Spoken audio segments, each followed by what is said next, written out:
Hago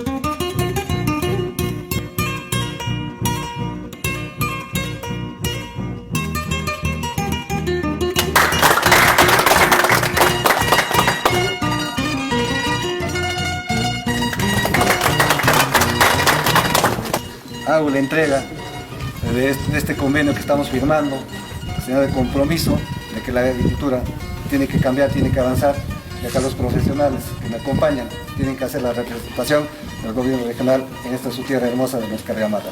Muchas gracias, señor director, por este gesto. Todos podemos hacer un solo esfuerzo para que la agricultura se mejore en esta parte de nuestra Apurímac. Desde hoy día está la apertura de esta oficina de enlace.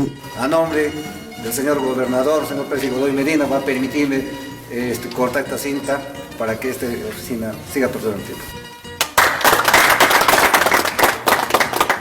A nombre del pueblo de Mariscal Gamarra, de las autoridades, de los funcionarios de la municipalidad, mi agradecimiento.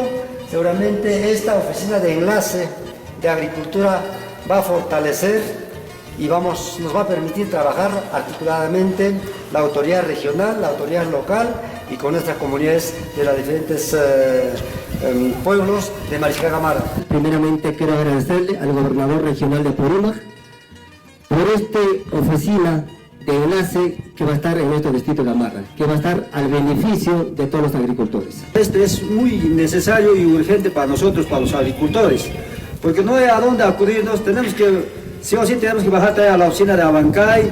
Ahora que va a haber este enlace, esta oficina que va a estar al servicio de nuestra comunidad, al servicio de nuestro Mariscal Gamarra, mejor hermanos, señores ingenieros, compañeros, trabajaremos. A nosotros solo nos queda trabajar. Que es beneficio para todos los agricultores del distrito de Mariscal Gamarra, porque como bien nos han antecedido, tienen que estar bajando hasta la ciudad de Abancay, perdiendo tiempo, gastando dinero, y eso perjudica pues, a nuestros hermanos de Mariscal Gamarra.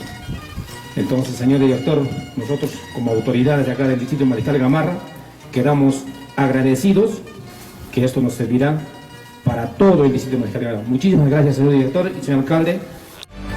Gobierno Regional de Apurímac, unidos por el pueblo.